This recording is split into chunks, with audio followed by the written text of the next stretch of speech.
Jalaluddin Muhammad Rumi ১৩০০ শতাব্দীর একজন ফার্সি সুন্নি মুসলিম কবি। তাকে বিভিন্ন নামে ডাকা হলেও শুধু রুমি নামেই তিনি বেশি জনপ্রিয়। তিনি ছিলেন একজন কবি, দার্শনিক, ধর্মতাত্ত্বিক, অতীন্দ্রিয়বাদী এবং সুফি ছিলেন। রুমির প্রভাব দেশের সীমানা এবং জাতিগত পরিমণ্ডল ছাড়িয়ে বিশ্ব দরবারে ছড়িয়ে পড়েছে। বিভিন্ন সময়ে বলে যাওয়া তার মুখ নিঃসৃত প্রতিটি বাণী অনেক বেশি অর্থপূর্ণ ও প্রেরণাদায়ক। মোমবাতি হওয়া সহজ কাজ নয়। আলো দেওয়ার জন্য প্রথমে নিজেকেই পুড়তে হয়। তবে প্রথমে অন্তরে ভালোবাসার বীজ রোপণ করো। আর যদি তুমি জান্নাত পেতে চাও, তাহলে অন্যের পথে কাঁটা বিছানো ছেড়ে দাও। যা কিছু হারিয়েছ তার জন্য দুঃখ করো না, তুমি তা আবার ফিরে পাবে, আর একভাবে আর এক রূপে। তোমার হৃদয়ে যদি আলো থাকে, তাহলে ঘরে ফেরার পথ তুমি অবশ্যই খুঁজে পাবে। প্রেম আসলে কোথাও মিলিত হয় না, সারা জীবন এটা সব কিছুতে বিরাজ করে। শব্দ দিয়ে প্রতিবাদ করো, কণ্ঠ উঁচু করে নয়। মনে রাখবে, ফুল ফোটে যত্নে, বজ্রপাতে নয়। ভালোবাসা হলো সুস্থ থাকার উপায়। ভালোবাসা হলো শক্তি। ভালোবাসা হলো সব কিছু বদলে দেওয়ার জাদু। ভালোবাসা হলো স্বর্গীয় সুখ দেখার আয়না।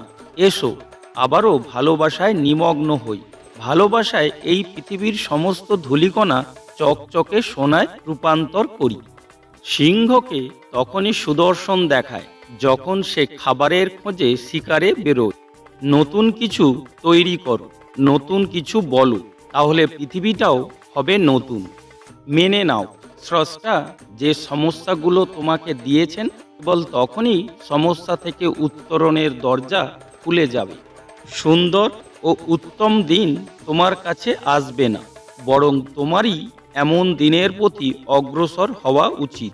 অন্যের জীবনের গল্প শুনে সন্তুষ্ট হয়েও না, নিজের পথ তৈরি করো, নিজের জীবন সাজাও। তোমার জন্ম হয়েছে পাখা নিয়ে, ওড়ার ক্ষমতা তোমার আছে, তারপরও খোঁড়া হয়ে আছো কেন? চরিত্রের মধ্যে যদি সত্যের শিখা দীপ্ত না হয়, তবে জ্ঞান, গৌরব, আভিজাত্য, শক্তি সবই বৃথা। প্রেম কোনো ভিত্তির উপর দাঁড়িয়ে থাকে না। প্রেম অসীম সাগরের মতো, যার কোনো প্রারম্ভ বা সমাপ্তি নেই।